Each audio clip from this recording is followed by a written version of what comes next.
करीमुल्लाह खान ने press conference Ram सकलगिरी पर लगाए आरोप। उत्तर प्रदेश जनपद में न्यू बहरी के निवासी करीमुल्लाह खान ने मीडिया से बातचीत में बताया कि राम सकलगिरी विभिन्न आरोप लगाए। करीमुल्लाह खान ने यह भी बताया कि राम सकलगिरी की संपत्ति की जांच पड़ताल सरकार करने की मांग करते हैं।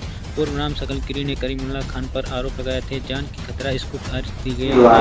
आप लोगों पर किसी जमीन के मसले को लेकर कुछ आरोप लगाया गया है कि आप लोगों से उनको जान माल का खतरा है, इस पर क्या कहना चाहेंगे आप? देखिए, जान माल का खतरा तो हमारे ऊपर है।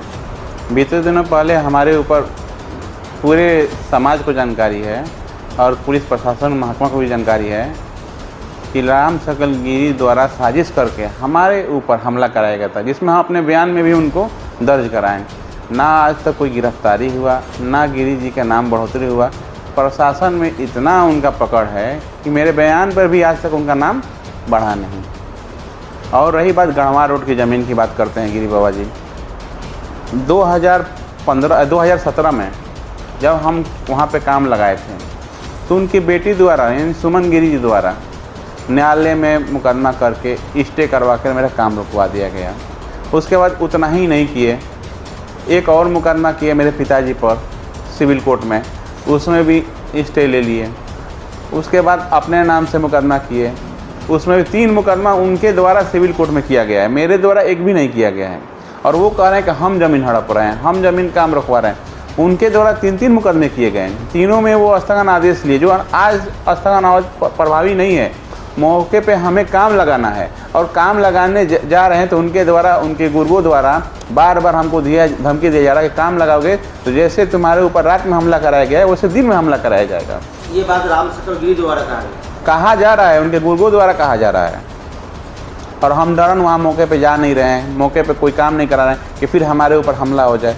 जब तक प्रशासन कार्रवाई उस मुकदमे में नहीं कर रही है तब तक हम मौके पे जा नहीं सकते हैं। इतना दहशत हो रहा है कि रात में हम अकेले नहीं निकल पाते हैं, 2-3 लोग जब साथ में रहते तब निकलते हैं हम। अभी जैसे कि 2 महीना पहले आपने कहा आपके ऊपर हमला हुआ था, आपने बयान भी दिया था, उसमें राम सकलगिरी की भी संलिप्तता। जी जी। उसके बाद भी पुलिस प्रशासन द्वारा एफआईआर में उनका नाम ना बढ़ाना, क्या कहना चाहेंगे? कहना चाहेंगे पुलिस प्रशासन के साथ मिली है, कोई नाम नहीं बढ़ाया जा रहा है, ना उनकी गिरफ्तारी हो रही है, ना चारों लोग हाई कोर्ट से 2 महीने के स्टे पे थे, आज तक अभी तक कोई कार्रवाई नहीं हुई।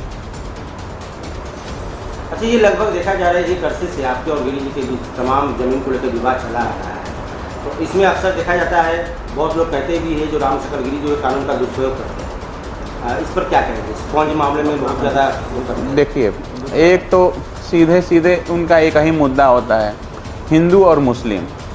हिंदू मुस्लिम का मुद्दा रहता तो गिरी बाबा 1985 से लेकर और आज तक ये मुकदमा इतनी ज़मीनें नहीं खरीदते, और जितनी भी ज़मीनें खरीदते हैं बेरी ग्राम सभा में सभी मुस्लिम की ज़मीनें हैं। और कितनी 75% खतौनियाँ निकाल लीजिए बेहरी की, जिसमें गिरी बाबा की लड़की सुमन गिरी जी के नाम या उनके नाती या उनके जो सहयोगी हैं उनका नाम, 75% बेहरी की ज़मीनों पे उनका कब्जा है। और कहते हैं कि हम लोग के कब्जा है, उनकी खतौनी हम रिकॉर्डेड बता देंगे, जो 75% आराजियों पर उनका नाम और उनके परिवार का नाम है। बोले हाँ, राम सकलगिरी द्वारा जो प्रॉपर्टी डीलर है जी, उनके द्वारा आपके और आपके लड़के से उनको जान माल का खतरा, इस तरह का बयान उनके द्वारा जारी किया गया है, क्या कहना चाहेंगे? मेरा तो कहना है कि हम लोगों को तो चलना फिरना आज के डेट में दुश्वार हो गया। उनके गुर्गे द्वारा, उनके एक संगठित गोलों द्वारा, वो इस इलाके का 1987 से ये ज़मीन के व्यापारी हैं। बहेरी में जमीन, ये सबसे पहले एक जेल का सिपाही थे जो 84-85 के करीब ये नौकरी से सेवानिवृत्त हो गए। और चित्तू पांडे चौराहा विष्णुपुरा रोड में कोने पर आज भी वो रुई की दुकान है, उसी पर ज़मीन पे रजाई का खोल और तकिया का खोल और गमछा बेचने का काम किए 2 से 3 साल। आज के डेट में इतने बड़े ज़मीन व्यापारी हैं कि बहेरी में अगर खतौनी खोजा जाए तो 50-60% ज़मीन उन्हीं की होगी, और उन्हीं के बेचा हुआ बड़े बड़े कॉलोनियाँ हैं।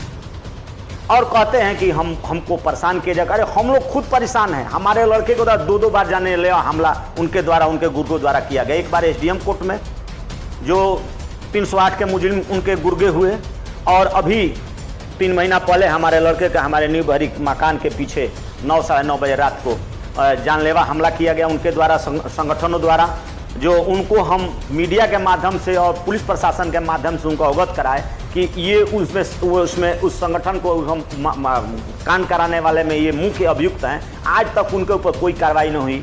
अब कह रहे हैं गणवार रोड की बात। गणवार रोड में हम लोग 2014 से ही वहाँ पे हम काबिज हैं। 2017 में बाउंड्री कराए थे, स्टे लेके चले आए।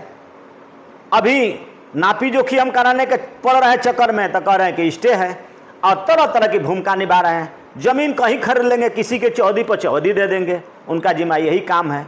उनके कम से कम इस इलाके में लोगों को प्रताड़ित करने का 100 से ऊपर मुकदमा आते हैं। वो कई किता 419-20 के मुकदमा में उनका चल रहा है, पेंट चल रहा है। दूसरे कह रहे हैं कि वो मुकदमा में इतना वांछित है, उनका पर ये कार्रवाई होनी चाहिए। उनके ऊपर शासन प्रशासन से मेरे आग्रह है कि उनके ऊपर जांच किया जाए, हम लोगों के जो प्रताड़ित करता है उनको कड़ी से कड़ी उनकी सजा हो और उनकी अकूत संपत्ति जो बनाए उनकी जांच हो। और कह रहे हैं कि यहाँ हम एक घर हिंदू हैं। अरे भाई, चित्तूपणे चौराहा से लेके या कृष्णा टाकीज पर देखा जाए तो रोड पर अगर किसी की ज़मीन है, मकान है, तो सबसे ज़्यादा हिंदू बिरादरों की ज़मीन और मकान है। और कह रहे हैं कि हम एक घर हिंदू हैं। हिंदू मुस्लिम करना उनका मेन उनका ये एक फेथ न्यूज है उनका, ताकि लोगों को ये कहें कि हम एक घर हिंदू हैं। सैकड़ों हिंदू मुसलमानों का यहाँ घर है। तो हम लोग तो इतना प्रताड़ित है कि हम प्राइवेट गनर किसी तरह से 2 लेकर हम निकलने का काम कर रहे हैं। हमने एप्लीकेशन दिए यहाँ से लेकर लखनऊ तक कि हमको सुरक्षा मुहैया किया जाए, इसलिए कि मैं 4 फर्मों का मालिक हूँ। मैं तो गाय घाट से आके हाई स्कूल सर्टिफिकेट का 71,500 का लोन लिए, अपने बीबी का गहना बेचे, ससुराल नैहर का, अपने बाप के गांव का 5 कट्ठा जमीन बेचे और तब बेरोजगार करते हैं। अब वो कहाँ से संपत्ति लाए? अब उनको जांच हो, देखा जाए कहाँ से संपत्ति लाए हैं, कितना अकूत संपत्ति किए हैं।